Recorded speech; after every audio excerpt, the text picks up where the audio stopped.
All right. We have another video. And this video is going to be a little bit different. You guys can hear the creaking sound. Anyways, yeah, we're going to do a little bit of a different video. I'm going to be reacting. I've tried reacting to a bunch of videos and I failed. But you know what? I'm going to keep trying and let's see if this one will work. So I have a new strategy. So I'm going to react to this video and it's called What Led Me to Islam and How Has My Life Changed? So his name is Jay Palfrey. And so I've actually never seen this video before. I have no idea what this video is going to be about. So I'm literally watching it. But this was on my recommended for like the last week or two, so clearly YouTube wants me to watch it. I was gonna watch it on my own, but I decided, you know what, why don't I just react to it?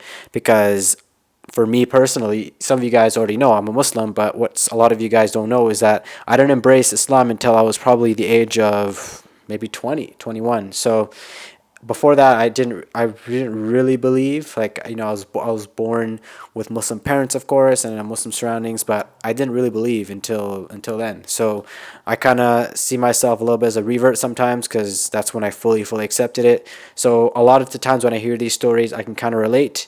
So yeah, I really do. I'm excited to see what this gentleman has to say, and yeah, let's get right into it. Let's start watching it.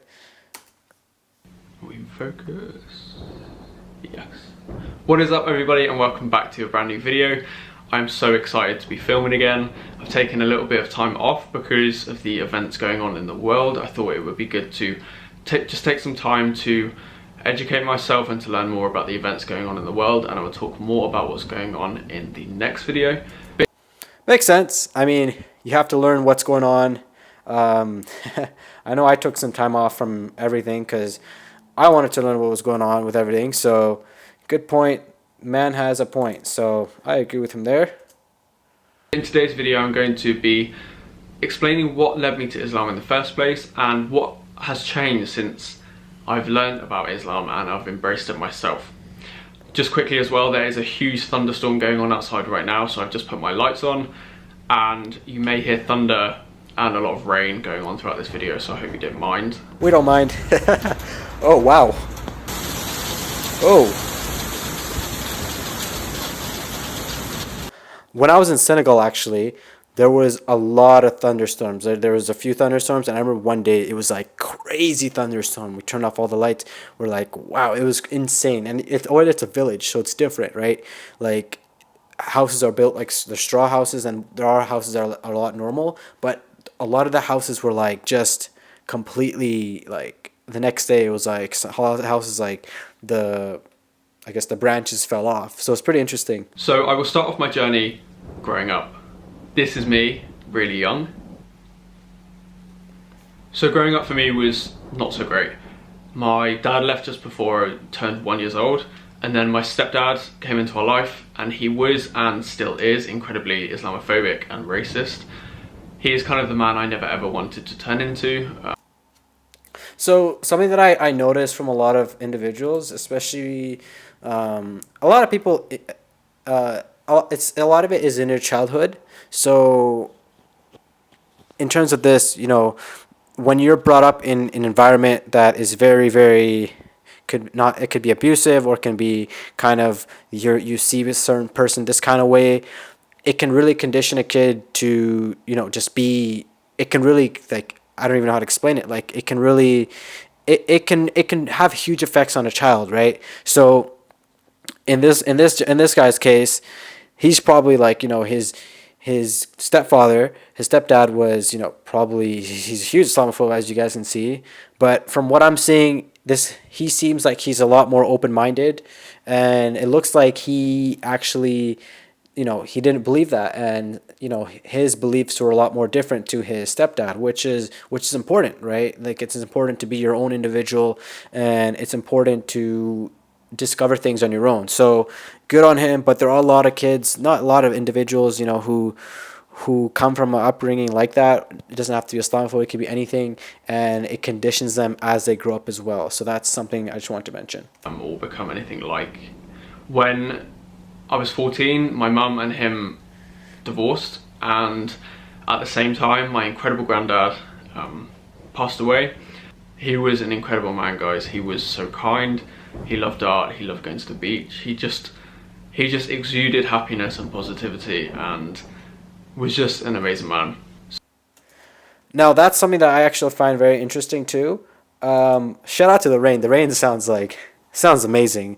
I don't know. I like I like those kind of sounds. But anyways, it's always good to have that positive influence. Like for me, when I was growing up, there were a lot of positive influences. There were the negatives, but there were a lot of people who, to this day, it's like I saw them as could be second fathers or second mothers, or just this kind of thing where they're very, very.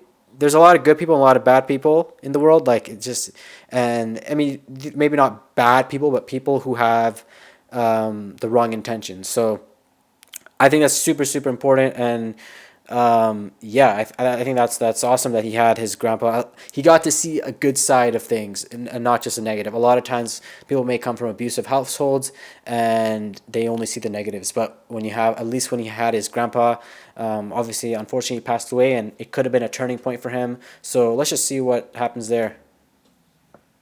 So when both of these events happened, my mum turned to alcohol to suppress emotions and went on a very self-destructive cycle for quite a few years, and this then led me to almost being put in hospital because I lost a lot of weight, I was stressed, and I almost took my own life. After this happened, I moved to university, and my emotions were kind of like a roller coaster. I never particularly had a very, very negative state of mind, but emotions come in waves, don't they? And I guess like everyone, emotions are not continuous. You have to go through the sadness to enjoy the incredible happy moments of your life. And he was a teenager, right? Like for me, when I was going through my teens, like I was very, very depressed. Like I won't, I'm not gonna tell you guys why or this and that, but because I have my own past, of course. But when you're a teenager, these things hit you, because that's like the time when you're starting to slowly develop a little bit of a conscious of things. When you're a child, you don't really, like, you're not as aware of right and wrong, whereas when you're a teenager, you're slowly starting to get to that point. So you're starting to learn about reality. Things start to hit you. You start to go through problems. So when things like these hit you, when you're a teenager, it just, you don't know what to do because you don't have the life experience. So in his point, of course, what he's going through, imagine what he's going through. It must have been very, very hard on him. So I give him props for going through that, and just staying strong. But let's keep going here. But back in January, this all changed. I started researching Islam because I wanted to understand the life of the people that I met when I was traveling, but it's turned into so much more. I learned to be kind and to try my best in every circumstance in life. So he went traveling. Okay, so I've actually never made a video on this, on why he should travel, but this guy, he went traveling. So clearly he has an open mind. He went traveling. He wanted to learn something. He really wanted to understand a perspective. Maybe he just went traveling just to travel, but he was aware enough to actually understand the perspective of another like other people, right? So he noticed something, and that's what led for him to research about Islam.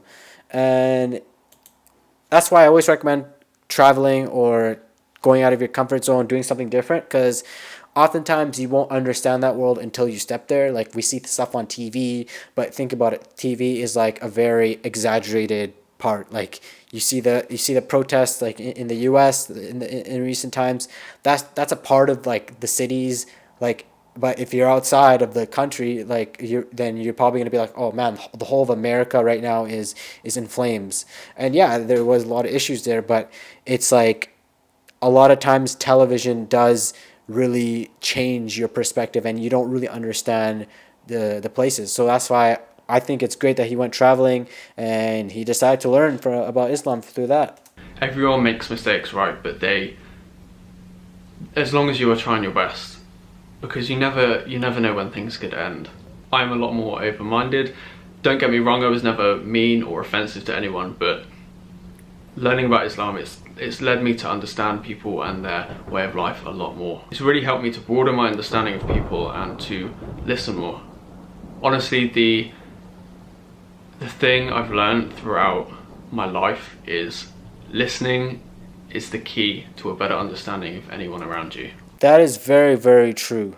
Like, someone that when I was 20, when I was kind of learning about Islam as well, somebody was kept mentioning about listening. You know, it was meant, and it wasn't just to listen, but it was this concept of just, you know, sometimes just, I don't even know how to say it, like just sometimes just closing your mouth and just listen to things coming in, and just kind of, you know, because when you try to engage a little too much, then you just start talking.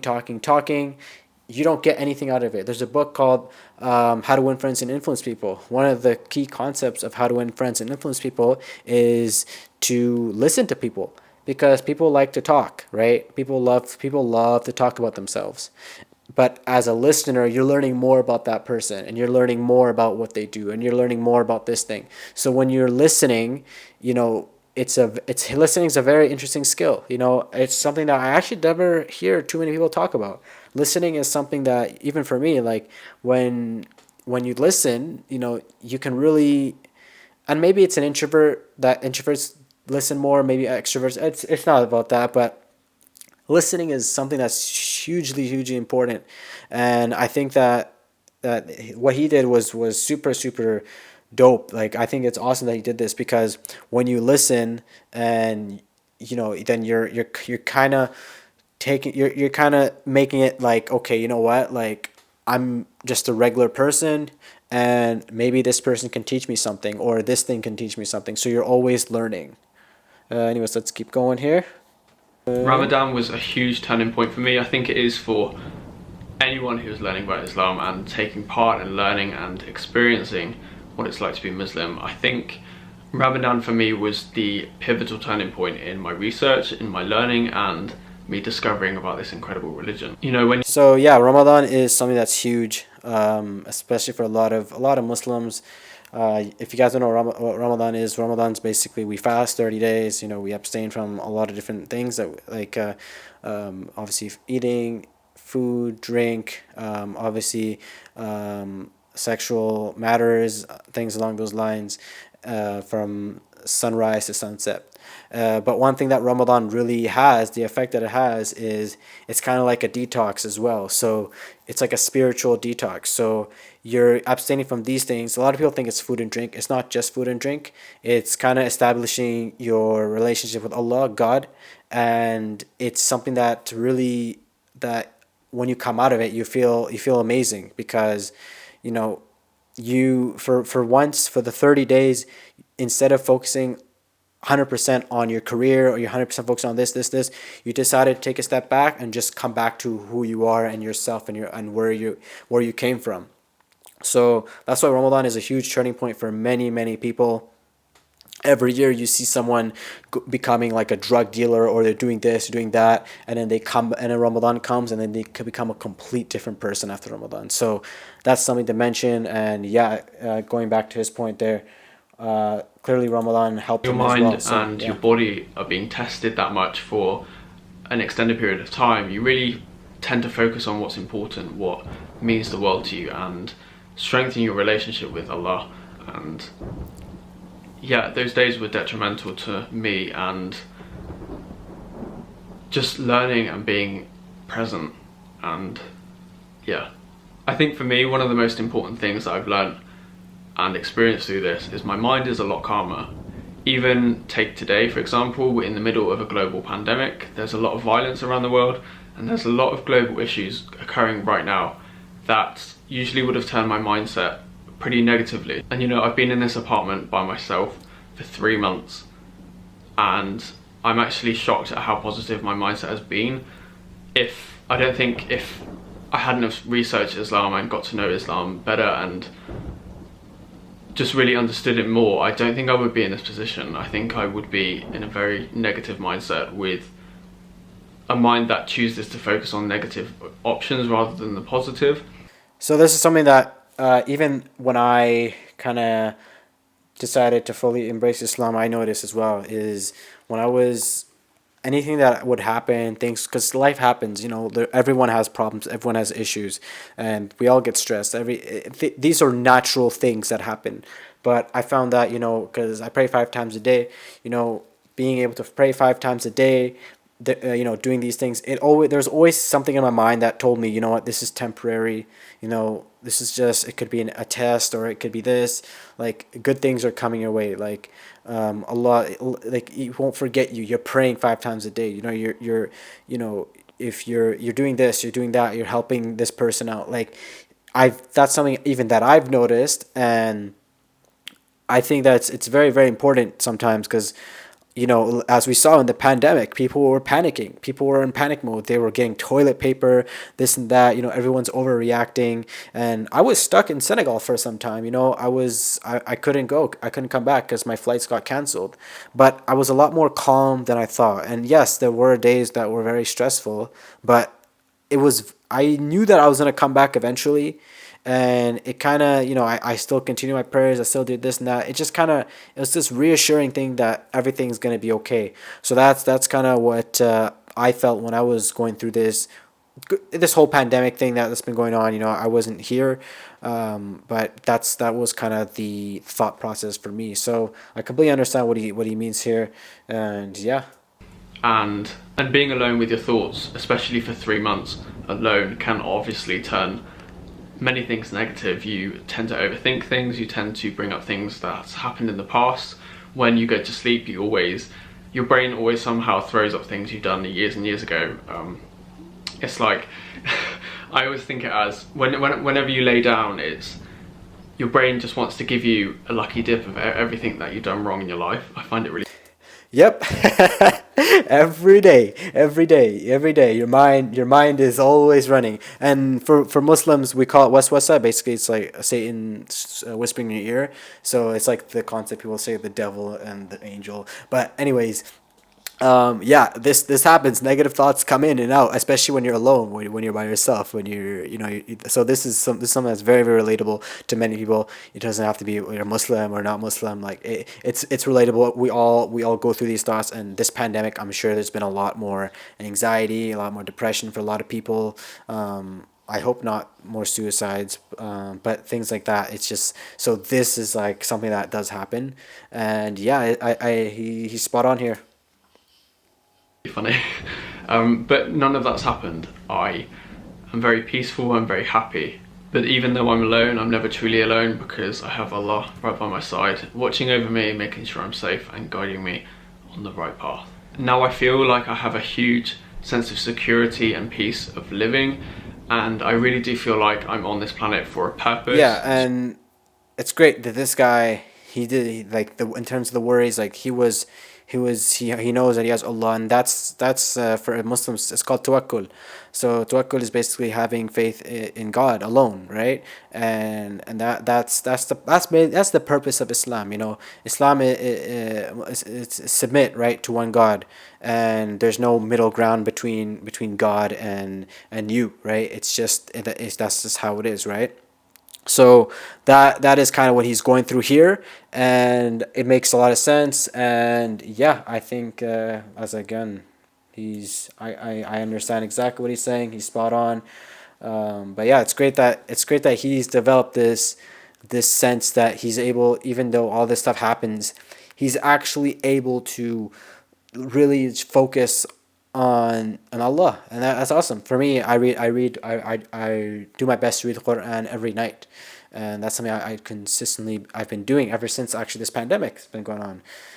But yeah, sometimes life happens, right? And that's why I have this channel, because a lot of times we tend to talk about the ups, but we never usually talk about the downs of life. And so that's why I kind of want to make this channel as a real channel. This is something that I want to make this authentic, and it's a reality of life. But for him, it's even for Muslims, that's the concept. You know, you submit to God, and no matter what problems you have, it's all gonna get better at some point. At some point, like, you know, it's gonna get better. You just have to rely on God, and then you have to take the action yourself. To spread happiness, to spread positivity, here. And to really provide the truth about certain experiences and certain places, certain people, certain ways of life around this world and ensure people understand the real truth. And I know that this is my purpose now, and I will not stop until I've achieved it. And yeah, those are the main things I've learned. Those experiences have honestly changed my life, and I'm so grateful. I really am. I'm so grateful for all of you guys being so kind and so helpful and so welcoming, because learning about new religion and learning a new way of life is very difficult, and it's very overwhelming when you have that much information. Very true. Even when I was in Senegal, man, like it was just the culture. I was this culture thing, right? And that was tough. Coming into it, you don't know the culture, you don't know this, you don't know that, you don't even speak the language well. It's very tough to come into. So whoever is in his circle, I applaud you guys for welcoming him, and embracing him, and just really. Treat him like a brother, right? Because at the end of the day, we're all the same. We're human beings. Like who's better than the other person? We're all one at the end of the day. Like, doesn't matter what your race is, doesn't matter what really even if you're Muslim, whether you're not Muslim or not Muslim, we're all human beings. We're all one. So that's great. It looks like he has a very positive circle around him at the moment. So I'm happy to hear that, and I wish the best for him.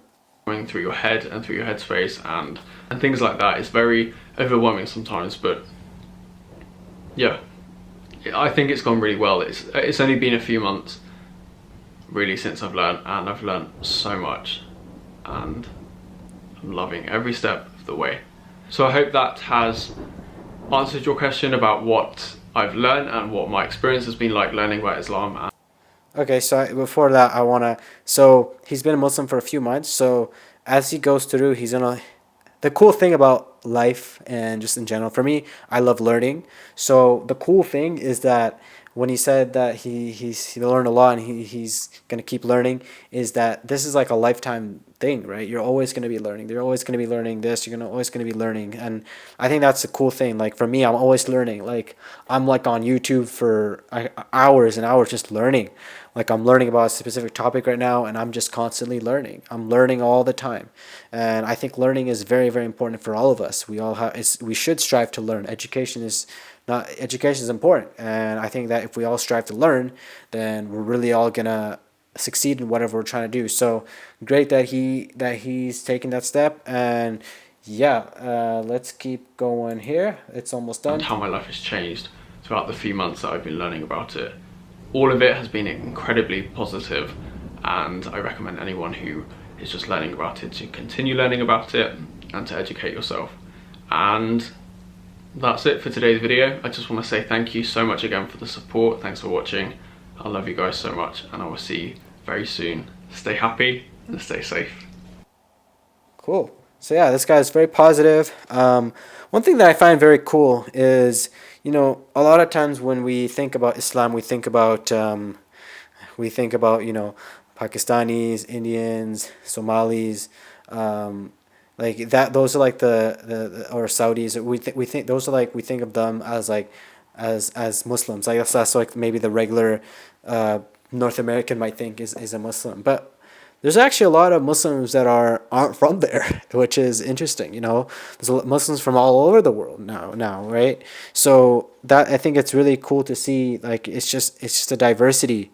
Obviously, it's important, right? Like as I meant, Islam is not meant to be for this person. It's meant to be for everyone, and it's a way of life, really. Like for me, like I don't see myself as like I'm nowhere near a scholar. I'm a human being. I'm not perfect, Nobody's perfect in life. But for me, what Islam for me does for me is that it kind of, it's like a way of life for me. So a lot of things that I do, I think about, I think about Islam first. So I kind of have to walk through my life as a Muslim. And I'm not perfect by all means. Like, we're all human beings. I'm definitely not perfect. There's a lot of things I need to work on in myself. But I found this really cool.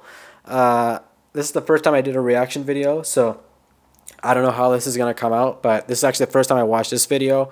And yeah, I think a lot of times people think that, oh, it's like this big like thing that happened. Like I saw in a dream, and it happens. Maybe you might see something in a dream, but this was, he did his research. This guy took the action. He was eager to learn. He traveled.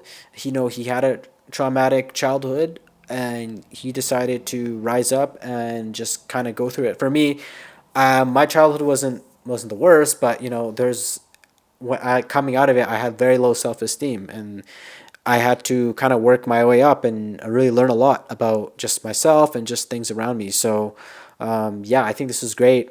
Best of luck to him. Hopefully things go better. If you'd like to connect, I'd love to connect with him. But yeah, if you guys want, you guys can watch the video. I'll leave a link down below. And yeah, I will talk to you guys in another video. Don't forget, stay authentic, and I'll talk to you guys soon. Peace.